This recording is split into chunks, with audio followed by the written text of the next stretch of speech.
সব রিজেক্ট হলো কেন স্যার? এই তুমি বেরিয়ে যাও তো এখান থেকে। আমি বেরাবো না।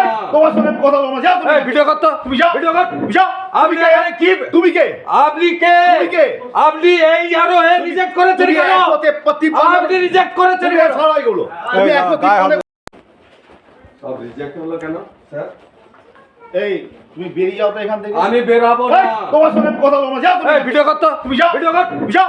আপনি এখানে কি? তুমি কে? আপনি কে? তুমি কে? আপনি এই আরো হে রিজেক্ট করেছেন কেন? আপনি রিজেক্ট করেছেন কেন? সরাই গুলো তুমি 153 সব রিজেক্ট হলো কেন স্যার? এই তুমি বেরিয়ে যাও তো এখান থেকে। আমি বেরাবো না। তোমার সঙ্গে আমি কথা বলবো, যাও তুমি। এই ভিডিও কর তো, তুমি যাও, ভিডিও কর। তুমি যাও। আপনি এখানে কি? তুমি কে? আপনি কে? তুমি কে? আপনি এই আরো হে রিজেক্ট করেছেন কেন?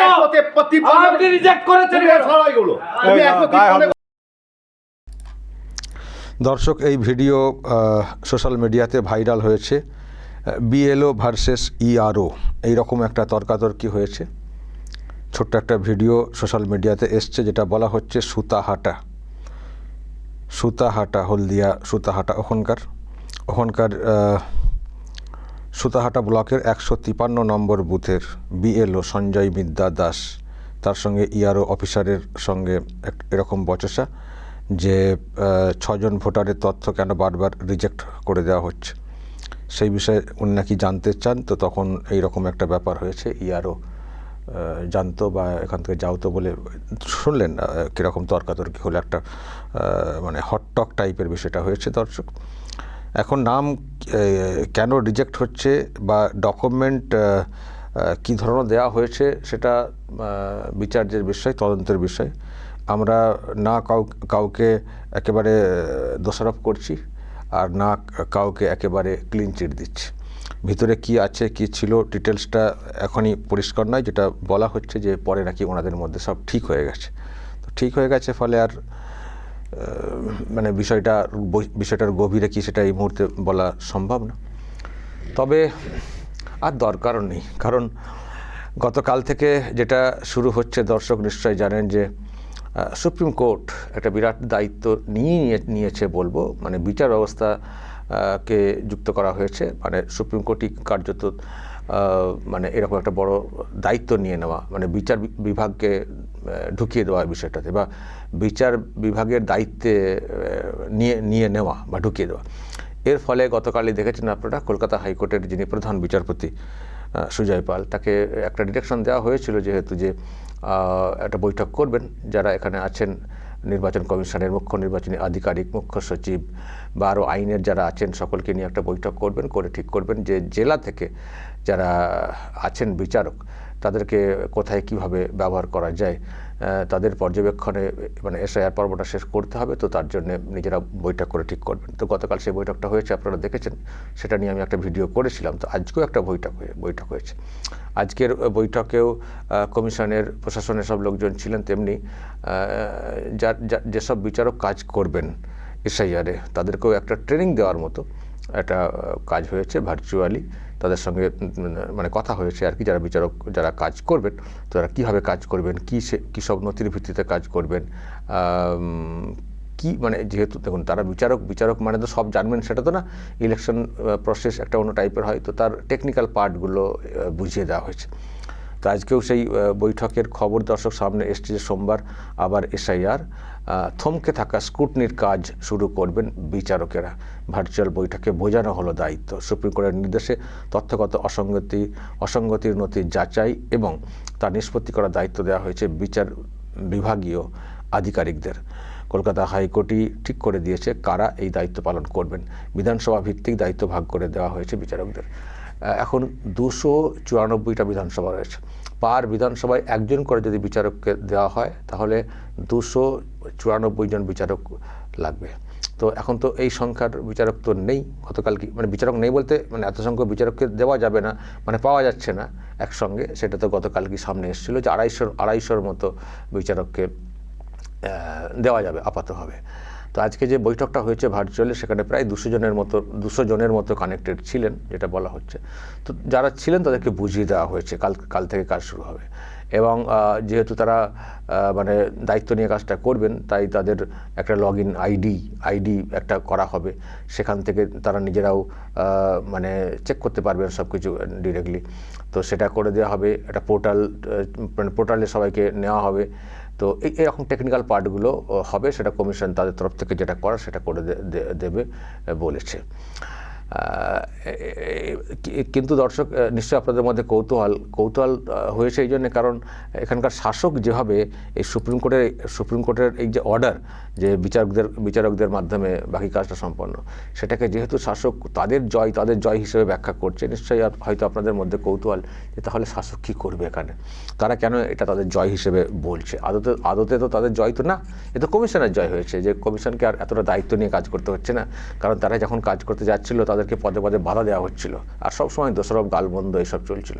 ফলে এখন যখন সুপ্রিম কোর্ট নিজের দায়িত্বটা কার্যত নিয়ে ফেলেছে, বিচার বিভাগের মধ্যে ঢুকিয়ে দিয়ে, সুতরাং এখন তো বেশ হাত ঝাড়া পা ঝাড়া হয়ে গেল কমিশন, যে আর তো কোনো ব্যাপার না, জাস্ট পেন্ডিং যেগুলো আছে আমাদের কাজ হচ্ছে সেগুলোকে জানিয়ে দেওয়া যে এত পেন্ডিং, এত কিছু, এবার আপনারা ঠিক করুন, আর ঠিক করতে গেলে এইগুলোকে নিয়মগুলোকে ফলো করতে হবে, এটা বুঝিয়ে দিলেই তো হয়ে গেল, আর নিজেদের দায়িত্ব নিতে হচ্ছে না, এত গালমন্দ খেতে হবে না। তো এ তো কমিশনের ভালো হয়েছে তো সুপ্রিম কোর্ট এই অর্ডারটা করে দেওয়ার কারণে। কিন্তু শাসক দেখছি ব্যাখ্যা করছে, কল্যাণ ব্যানার্জি তারা ব্যাখ্যা করছেন আমাদের জয়, আমরা বলেছিলাম কমিশন ঠিক করে কাজ করছে না, তাই কমিশনের প্রতি আস্থা না রেখে বিচার বিভাগের উপরে দায়িত্ব দিয়েছে সুপ্রিম কোর্ট, সুতরাং কমিশনের ক্ষমতা খর্ব হলো, আমাদের মান্যতা পেল, আমাদের দাবিকে মান্যতা পেল বলে দেখছি কল্যাণ ব্যানার্জিরা বলছেন। ভালো কথা, যদি আনন্দ পান না, আমরা তো দেখব খেলাটা কেমন জমছে। আমি ওনাদের এই বক্তব্যের পাশাপাশি আমি যেটা শুনেছি, হয়তো আপনারাও কেউ শুনে থাকবেন, কল্যাণ ব্যানার্জি যে কথাটা মূলত বলেছেন, যে এই যে ডোমিসাইল সার্টিফিকেট নিয়ে এত তরজা, এত কিছু, এবার কিন্তু চলবে কি চলবে না সেটা ঠিক করবেন বিচারকেরা। তারপরে এই যে আবাস যোজনার মানে কাগজ দেখিয়ে নাম নথিভুক্ত করা, এটাও বলা হচ্ছিল যে এবার দেখবেন আবাস যোজনা বা আরও যেসব নথি আছে সেসবগুলো চলবে কি চলবে না, এবার কিন্তু কমিশন ঠিক করতে পারবে না, ঠিক করবেন বিচারকেরা, তারাই সিদ্ধান্ত নেবেন ফাইনাল। এই যে কথাগুলো দর্শক, আমি তাদের জন্য আজকে একটা ইনপুট দিয়ে রাখি, সেটা হচ্ছে যে আজকেও কিন্তু এই যে বৈঠক, সেখানে কথাটা নাকি উঠেছিল, বিশেষ করে এই মানে আবাসের কাগজ ইত্যাদি নিয়ে, যেগুলো লিস্টের বাইরে। মানে নির্বাচন কমিশন তো একটা লিস্ট করে দিয়েছে না, যে এতগুলো দিলাম ডকুমেন্ট, মানে এইগুলোর মধ্যে দেখাতে হবে, এটা তো লিস্ট করে দিয়েছে। তো লিস্টের বাইরে যেটা এনারা গাজোয়ারি করছেন, তো সেরকম নাকি বলার চেষ্টা হচ্ছিল। কিন্তু দর্শক, যেটা পরিষ্কার করে দেওয়া হয়েছে, ওইসব চলবে না, আবাসের কাগজ দেখিয়ে বা ওই নিজের ইচ্ছামতো বানানো ডোমিসাইল সার্টিফিকেট দেখিয়ে এসব চলবে না। কমিশন যেটা বলে দিয়েছে তার ভিত্তিতেই বিচারককে বিচার করতে হবে। বিচারক মানে এই না তিনি কাউকে দেখে ঠিক করবেন, তার ইচ্ছে হলো তিনি ইয়েস করে দিলেন, সেটা না। যেমন বিচারকরা যখন কোনো কিছু বিচার করেন, যেমন আইনের ভিত্তিতে দেখে বিচারটা করেন, এখানেও মানে যে ডকুমেন্ট আছে সেই তালিকা দেখে তারা কিন্তু হ্যাঁ বা না করবেন। ফলে ওই রকম কোনো না। আর তাছাড়া একটা পোর্টালের মধ্যে তো সব কিছু রাখা হচ্ছে, বিচারকরা যাই করুন না কেন সেটা কিন্তু দেখাও যাবে ওপর থেকে, যে কি হচ্ছে, ঠিক হচ্ছে না ভুল হচ্ছে। আর এটা একটা টেকনিক্যাল কাজ, বিচারক মানেই যে সবটাই ঠিক করে ফেলবেন টেকনিক্যালি, সেটাও তো বলা যায় না।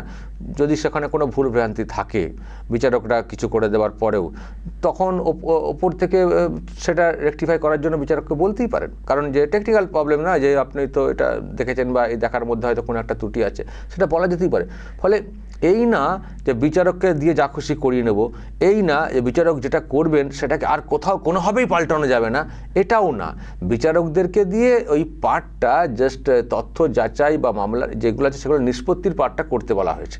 কিন্তু সেখানে কোনো টেকনিক্যাল এরর, কোনো প্রবলেম, হয়তো নথিটা ঠিক করে দেখানো হয়নি, বা যে নথিটা দেখেছেন সেটাই পরবর্তী সময় জাল বলে বের হলো, তাহলে কি হয়ে যাবে নাকি? হয়ে যাবে। তো সুতরাং বিচারকরা যেমন তাদের মতো করে কাজ করবেন টেকনিক্যালি, তেমনি তারাও ওই কমিশনের যে গাইডলাইন, কমিশনের যে ডকুমেন্ট তালিকা, সেটা মেনেই তারা কাজ করবেন। আমাদের জেলার বিচারক, আমাদের এখানকার বিচারক, হয়তো কেউ ভাবছেন এর প্রমোশন করিয়ে দেবো, এরকম একটা বলে টলে কাজটা আমাদের মতো করে করিয়ে নেবো, এতটা সহজ না বিষয়টা। বিচারকরা কেনই বা এইসব করবেন? এটার ইয়ারও না তাদেরকে প্রমোশনের অন্য লোকটাও দেখিয়ে বা কিছু করে প্রভাব খাটিয়ে কিছু করে দেবেন। বিচারকদের ওপরে অতটা সহজ না প্রভাব খাটাবেন। আমি দর্শক একটা কথা শুনছিলাম, সেটা একেবারে সত্য কিনা বলতে পারবো না। সুপ্রিম কোর্ট যেহেতু বলে দিয়েছিল যে যারা অবসর নিয়েছেন তাদেরকেও কাজে লাগানো যেতে পারে, কিন্তু এখনও পর্যন্ত আমরা যেটা দেখছি অবসর নিয়েছেন এরকম বিচারকদেরকে কাজে লাগানো হচ্ছে সেটা দেখছি না। বিচারকের শর্টেজ কিন্তু দেখতে পাচ্ছি, 294-এর মধ্যে 250 জনকে পাওয়া যাচ্ছে, তার মানে তো আরও তো শর্টেজ আছে। পার বিধানসভা কেন্দ্রে একজন করে দিলেও তো 294 লাগবে। তো তাহলে এই যে শর্টেজ হচ্ছে সেখানে তাহলে কারা দেখবেন? তাহলে কি একই বিচারক কোনো ক্ষেত্রে 2-3টে বিধানসভার দায়িত্ব নিয়ে নেবেন বা তাদেরকে দিয়ে করানো হবে, নাকি ওই যে শর্টেজ হচ্ছে সেখানে অবসরপ্রাপ্ত বিচারকদেরকেও দায়িত্ব দেওয়া হবে? তো সেটা এখনও নিশ্চিত না। আমি শুনছিলাম যারা এখানকার শাসকের লোকজন আছেন তারা নাকি একটা তালিকা ঠিক করেছিলেন যে অবসরপ্রাপ্ত লোকজন যারা বিচারক আছেন তাদেরকে দিয়েও কাজটা করানো হোক, কিন্তু সেটা নাকি এখনও মান্যতা পাচ্ছে না। এখন সেটা মান্যতা না পাওয়ার পেছনে আমি জানি না পরবর্তী সময় আসবে কিনা, হয়তো দেখা যাচ্ছে যে আরও ওই দিক থেকে যদি কিছু ব্যবস্থা করা যায়। তো বাট সেটার থেকেও যারা অ্যাক্টিং, যারা কার্যকরী আছেন তাদেরকে যে প্রায়োরিটি দেওয়া হচ্ছে, গুরুত্ব দেওয়া হচ্ছে কলকাতা হাইকোর্টের প্রধান বিচারপতি বা যারা আছেন তাদের তরফ থেকে, এটা কিন্তু পরিষ্কার।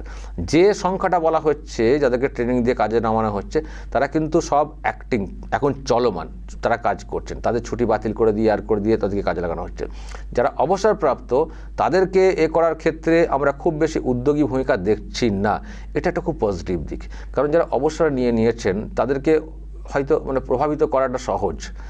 যারা অ্যাক্টিং তাদেরকে সহজ না, কারণ তাদের চাকরিও থাকছে, তো তাদের চিন্তাও থাকছে, কিছু ভুল হলে তাদের বাকি কর্মজীবনে একটা প্রভাব পড়তে পারে, তারা অনেক বেশি অ্যালার্ট থাকবেন। আবারও বলছি, কোনো বিচারকই তাদের দায়িত্বের বাইরে তারা কাজ করবেন সেটা আমরা কখনো আশা করি না, মনে করি না।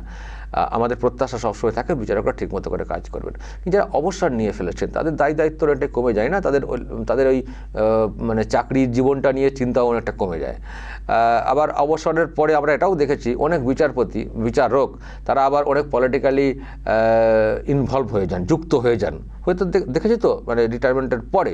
ফলে অবসরপ্রাপ্তদের দিয়ে কাজ করার ক্ষেত্রে একটা প্রশ্ন হয়তো থাকবে। আমি আবারও বলছি, তার মানে এই না যে সবাই এই রকম, যাদের পলিটিক্যাল একটা আছে না, মনোভাব আছে, তাদেরকে নিয়ে হয়তো প্রশ্ন থাকতে পারে। ফলে আমি জানি না এসব মাথায় রেখেই অবসরপ্রাপ্তদের ক্ষেত্রে এখনও পর্যন্ত এড়িয়ে থাকা হচ্ছে কিনা, পরবর্তী সময় হয়তো লাগানো হতে পারে। কিন্তু এটুকু আমরা বুঝতে পারছি যারা অ্যাক্টিং, যারা কাজ করছেন তাদেরকেই কিন্তু বেশি গুরুত্বটা দেওয়া হচ্ছে, এটা একটা খুব ভালো দিক। ফলে জানি না কল্যাণ ব্যানার্জিরা কেন এত জয় করে বলছেন, ভালো কথা, আনন্দ করুন আর এটাই বলতে থাকুন, কিন্তু এই পর্ব শেষ হওয়া পর্যন্ত যেন এটাই আপনারা বলেন। তখন আবার পাল্টাবেন না, ভুল পাল্টাবেন না, তখন বলবেন যে হ্যাঁ এই তো ঠিক এসআইআরটা হয়েছে। বিচারকদের যখন আপনারা এত ভরসা করছেন এবং বলছেন যে এটা আপনাদের দাবিকে মান্যতা দেওয়া হয়েছে, তাহলে নিশ্চয়ই এই যে এসআইআরটা হবে এটা নিয়ে নিশ্চয়ই আপনারা প্রশ্ন তুলবেন না আর মত পাল্টাবেন না। তো ফলে কমিশনও তো এদিক দিয়ে আরও বেঁচে গেল, বাহ, তাহলে তো আমার কাজটা হয়ে গেল, প্লাস দোষারোপের জায়গাটাও থাকলো না। আর এটাকে অস্বীকারও করতে পারবে না এখানকার শাসক, কারণ তারাই বলছে ভালো হয়েছে, সুপ্রিম কোর্ট বলে দিয়েছে বিচারকদের মাধ্যমে কাজটা করছে। তার সুপ্রিম কোর্টে তো সব থেকে, এই সুপ্রিম কোর্ট না, ইলেকশন কমিশনে তো সব থেকে খুশির সময় এখন, যে আর অন্তত শাসকের তরফ থেকে বলা উচিত না, বলবে না কিনা সেটা নিশ্চিত করে বলতে পারে না, উচিত না যে এসআইআর ঠিক মতো করে হয়নি, কারণ তারা যেমন চেয়েছিলেন তেমনটাই তো হচ্ছে তাদের কথা অনুযায়ী। সব দিক দিয়ে ফেঁসে যাচ্ছে শাসক, কি বললে ভালো হবে আর কি বললে ফেঁসে যাবো এই যেন বোঝা মুশকিল হয়ে যাচ্ছে। সুপ্রিম কোর্টে জয় বলতে গিয়ে আবার এদিকে পুরো এসআইআরটাকে মেনে নিতে হবে, আর কোনো প্রশ্ন তোলা যাবে না, এটাও এসে পড়েছে। ফলে শাসক দিশেহারা টাইপের হয়ে গেছে কার্যত। তো দর্শক, যাই হোক, আগামীকাল থেকে শুরু হচ্ছে একটা বড় ভলিউম, 45 লক্ষ শুনছি নাকি আরও রিভেরিফিকেশনের বোঝা আসছে। হাতে সময় খুব বেশি নেইও, 28 তারিখে প্রথম লিস্ট। তবে একটা কথা বলে দেওয়া হয়েছে, প্রথমে বলা হয়েছিল যে 21 তারিখ পর্যন্ত যেগুলো যা করা হয়েছে স্কুটনি, তার ভিত্তিতে 28 তারিখের বেরিয়ে যাবে। এখন যেটা শুনছি না, 28 তারিখের আগের দিন পর্যন্ত, লিস্ট বেরোনোর আগে পর্যন্ত যতটা করা যাবে, কাল থেকে আবার নতুন করে শুরু হচ্ছে, সেগুলোকে অ্যাড করে দিয়ে তালিকাতে প্রকাশ করা হবে। তবে তালিকা প্রকাশ হবে 28 তারিখেই, বাকি যেটা সেটা পেন্ডিং থাকবে। 9 তারিখ পর্যন্ত তো সবার ছুটি ক্যান্সেল করা আছে, 9 তারিখ পর্যন্ত জোর কদমে কাজ হবে বিচারকদের, তারপরেও সময় লাগলে হবে। ভোট ঘোষণা তো সময় হয়ে যাবে, ভোট তো আর আটকাবে না, কারণ যেহেতু 28 তারিখে একটা ফাইনাল লিস্ট বের হয়ে যাচ্ছে, বাকি যেটা সেটা সাপ্লিমেন্টারি হিসেবে বের হবে। এবং আপনারা জানেন নমিনেশনের দিন আগের দিন পর্যন্ত নাম তোলা যায় বা বাদ দেওয়া যায়, ফলে ভোট টাইমে হয়ে যাবে। ফলে এই মুহূর্তে এসআইআর নিয়ে যারা চিৎকার করছিলেন, একটা নাম বাদ দিলে 10 লক্ষ লোক নিয়ে নির্বাচন কমিশন ঘেরাও করব, ওটা আর হবে না, তাই না?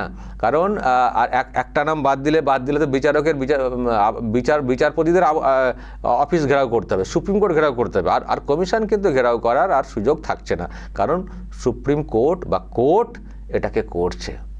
ফলে ইস্যু একেবারে মাঠে মারা যাচ্ছে, আর কিছুই হবে না। আর কখনই বা সুযোগ পাবেন, তালিকা 28 তারিখে প্রকাশ পেয়ে যাচ্ছে, এই কাজ বাকি কাজটা হয়তো টোটালটা সম্পন্ন হবে না, তার আগে ভোট ঘোষণা হয়ে যাবে, আর ভোট ঘোষণা হয়ে গেলে প্রচার শুরু করতে হবে। প্রচারে থাকবে নাকি দিল্লিতে 10 লাখ লোক নিয়ে যাবেন? 10 লাখ কেন, 10টা লোকও তো দেখলাম আগের দিনে। যাই হোক, মানে দিল্লিতে আর কী করে যাবেন, যাওয়ার উপায়ও নেই, যাওয়ার সময়ও থাকবে না, ভোটের দামামা পুরোপুরি বেজে যাবে। ফলে দর্শক, শেষ মুহূর্তে SIR আমরা বলবো অনেকটাই পজিটিভ দেখতে পাচ্ছি। এবার মানুষের মানে ভোটের যে প্রতিফলন, সেটাকে রায় হিসেবে বের করে নিয়ে আসা, কমিশনকে তার জন্য অনেক বেশি দায়িত্ব গ্রহণ করতে হবে। আমরা কতগুলো সাজেশন সামনে আনছি যে কাউন্টিং থেকে শুরু করে যেসব বিষয়ে সতর্ক থাকতে হবে এই রাজ্যে আলাদা করে, অন্য রাজ্যের সঙ্গে গোলালে হবে না, সেইগুলো সতর্কভাবে করুক নির্বাচন কমিশন। তাহলে বাংলার মানুষ নিশ্চয়ই কমিশনের প্রতি অনেক বেশি সন্তুষ্ট হবেন, কারণ বাংলার মানুষের একটা বড় অংশ চাইছে এই রাজ্যে পরিবর্তন, নাহলে যে রাজ্যটার সর্বনাশ হয়ে যাচ্ছে। তো পরিবর্তন যদি হয় এবং সুষ্ঠু এবং অবাধ ভোটের যদি ব্যবস্থা করতে পারে নির্বাচন কমিশন, অনেক আশীর্বাদ বাংলার মানুষের কিন্তু পাবে নির্বাচন কমিশন, এটুকু বলতে পারি। পাবেন জ্ঞানেশ কুমার। যতই দিদি গালাগাল দিন, বাম্মা তুলে, পরিবার তুলে আঘাত করুন, বাঙালি শুধু উনি একা নেই, এই বাংলার প্রচুর বাঙালি আছেন যারা পরিবর্তনকামী, তাদের আশীর্বাদ পাবেন ওই মানুষটি এই বাংলার মঙ্গলের জন্য। দর্শক, বলবেন যদি আপনাদের এই নিয়ে আর কিছু বলার থাকে, অবশ্যই বলবেন কমেন্ট বক্সে। নজর রাখবেন আরামবাগ টিভিতে।